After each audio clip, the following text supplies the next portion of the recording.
நீங்கள் ரொம்ப வருடமாக எதிர்பார்த்துட்டு இருந்த கிட்டத்தட்ட 2.5 வருடமாக எதிர்பார்த்துட்டு இருந்த சனி பெயர்ச்சி இந்த மார்ச் மாதம் 29ஆம் தேதி அன்னைக்கு பெயர்ச்சி ஆகிறாரு. உங்களுடைய வாழ்க்கை மாறப்போகுது, உங்களுடைய வாழ்வாதாரம் மாறப்போகுது. இதில் எந்த காரணத்தை கொண்டு மாற்றமே கிடையாது. சரிங்களா? ஏன்னா கடகராசிக்காரங்களுக்கு 4 கேள்வி தான்.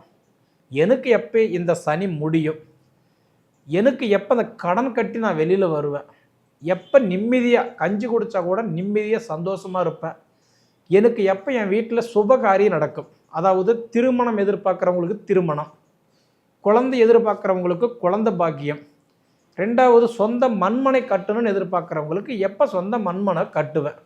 அப்போ அதி தேவையை நம்ம ஏன் சொல்கிறோம் அப்படின்னா, நவகிரகத்திலேயே சந்திரன் தான் அவ்வளோ ஒரு அழகுன்னு சொல்லுவாங்க. அப்போ மேக்சிமம் இந்த கடகராசியில் பிறந்தவங்கெல்லாம் பாருங்கள், கருப்பாக இருந்தால் கூட கண்டிப்பாக சொல்கிற கலைமுகமாக இருப்பாங்க, முக லட்சணமாக இருப்பாங்க. அந்த மாதிரி ராசிக்காரங்க தான் இந்த கடகராசி. ஆனால் என்ன இந்த 2.5 வருடமாக இந்த அஷ்டமத்து சனியில் சிக்கிக்கிட்டு படாத பாடு படுத்திட்டாங்க, பட்டுக்கிட்டு இருக்கிறீங்க. இது எல்லாமே மாறப்போகுது. உங்களோட நிலைமை மாறி நீங்கள் நினச்ச வாழ்க்கையை நீங்கள் வாழ போகிறீங்க.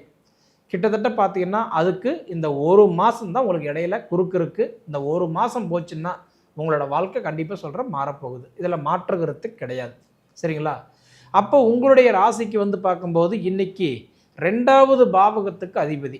2வது பாவகம் அப்படின்னா குடும்பஸ்தானத்துக்கும் தனஸ்தானத்துக்கும் கல்வி ஸ்தானத்துக்கும் அதிபதி யார் அப்படின்னா சூரிய பகவான் தான் உங்களுக்கு.